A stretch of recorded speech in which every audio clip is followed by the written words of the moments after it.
I just want to talk about this last condition here, thrombophilia. And so, well, actually, let me just show you this slide. It highlights some of these issues. So another way to look at risk factors as opposed to strong, moderate, and weak is to look at those that tend to be inherited, which we can't do much about, those that are acquired, meaning due to something that we've acquired in life, or perhaps not as well defined. And so there are a number of proteins in our blood that are either deficient or dysfunctional that we inherit, and they increase the tendency or the risk or the possibility of having a blood clot above normal. And so there's a protein called antithrombin, a protein C, and a protein S. These are proteins that are designed to tamper down or limit the coagulation process in our blood. It's one of the normal mechanisms that we have of controlling clotting, because you don't want to clot too much. And if you're deficient in one of these proteins, then you have an increased risk of having a blood clot. Doesn't mean that you will have one, but the potential is there. And there's a factor V Leiden that many of you have heard about. Is again a genetic a genetic factor that leads to an abnormal factor V protein, which is a clotting protein, prothrombin gene mutation. I'll talk a little bit more about them in a second. And then some acquired things, sepsis, infection, and cancer, pregnancy, and so forth, are high risk factors for clotting. Now, if we look at, and then the other term I'll use, which I think you're familiar with, is thrombophilia. Thrombophilia, these tend to be called thrombophilic conditions. Thrombophilia means that you like clots. Nobody likes clots, but that's what it means in a sense. So this looks at the general population. And so these things are not real common. This is 0.02%, which is really about 2 per 10,000 individuals will have this deficiency, and here about 3 per 1,000 individuals. The important, and you can see the risk of having, the relative risk of having a venous thromboembolism with antithrombin deficiency is about 17 times normal. So if the normal risk is, now that sounds very high, okay, 17 times normal. But if the normal risk is, in quotes, in average, 1 in 1,000, then we're talking about 17 in 1,000. So it's not like 700 per 1,000. It's still relatively small.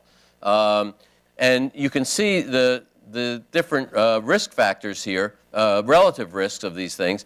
And then some of these factors which are much more common, like factor V Leiden, is a small increase in risk, 4 times normal, about. So again, 1 in 1,000 to 4 in 1,000 or thereabouts. The real importance of this condition is that it occurs in about 5 to 6% of the white population of this country.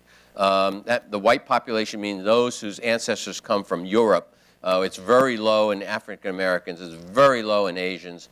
It's lower in Hispanics and so forth.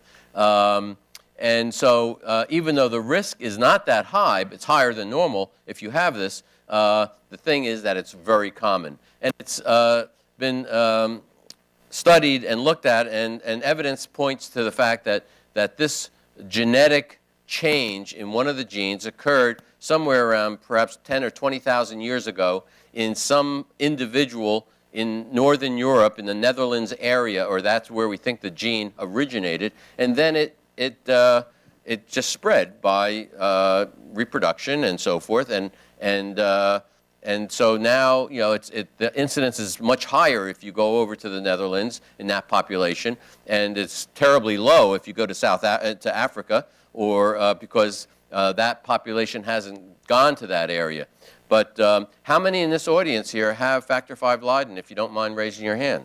So there's 3 or 4 or 5 or so. So the thing that's interesting when I think about it is that this gene presumably came from one individual. It mutated 10 or 20,000 years ago and has since spread. That means that those 3, 4, or 5 people in the audience here are probably related. And you don't know it. That your ancestry goes back to this one individual. So meet each other and see if you can. The interesting thing about factor V Leiden, and there are many genetic mutations that occur all the time. Most of them die out and are not passed on generation after generation, but this may have some favorable aspects, and that has to do in childbirth, and that it may be a factor in preventing maternal hemorrhage and improving the outcome of childbirth over the centuries, and that's why it's persisted in the population. And then there's another one, prothrombin G mutation, which also is pretty common, 3% and so forth. So that's all I want to point out with that. Now, one of the areas I wanted to just touch on, because everybody tends to be interested in it, is travel and thrombosis. We've all heard the stories of people getting off a plane and having a blood clot in their leg or a pulmonary embolus, and people always ask, what do I do? I'm going to travel and so forth. The first thing to know is that this is not an epidemic, that the incidence is very low, but there is good evidence that the longer you travel, or the more miles, the longer you travel sitting in an airplane, is what I'm saying, or the more miles that you travel, the likelihood goes up of having it. And this is from a paper published about 10 years ago or so, looking at the incidence of passengers who arrived at the Charles de Gaulle Airport in New York, in France, Paris, who, when they got off the plane, they either collapsed or had some sudden major illness, literally within the plane or the airport. We're not talking about a day, 2, or a week later. It happened within a defined time. And it looked at the incidence of pulmonary embolism. And it showed that if you're flying, let's look at miles here, because it's in kilometers, but if you're flying less than 1,500 miles, there was no difference from normal. And you can see this is the risk as 1.1 times normal, 2.6 times normal. Normal being, let's say, 1 in 1,000.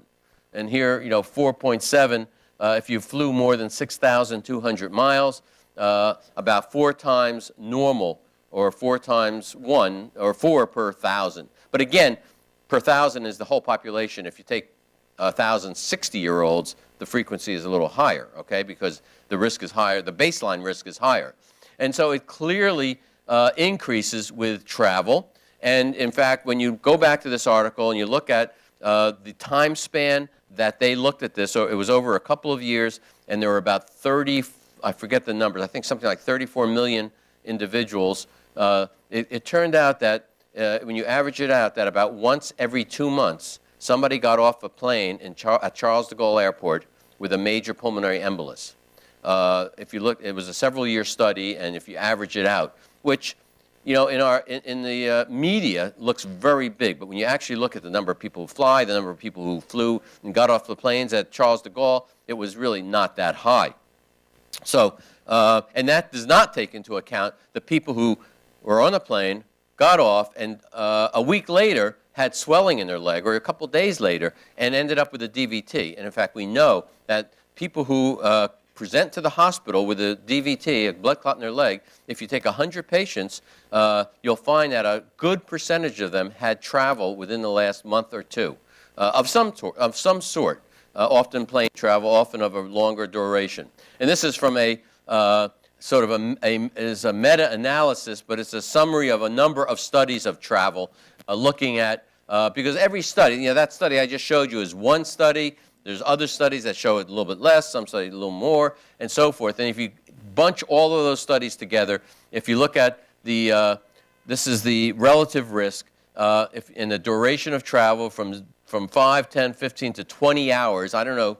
Well, I guess if you're going to fly to Australia or other places, you're going to sit in the plane for about 20 hours. But you can see that for the 20-hour flyer, the relative risk in this particular meta-analysis was a little over 1.5 times normal. So even a little bit less than that other study. Although the other study I don't think went out to this time limit.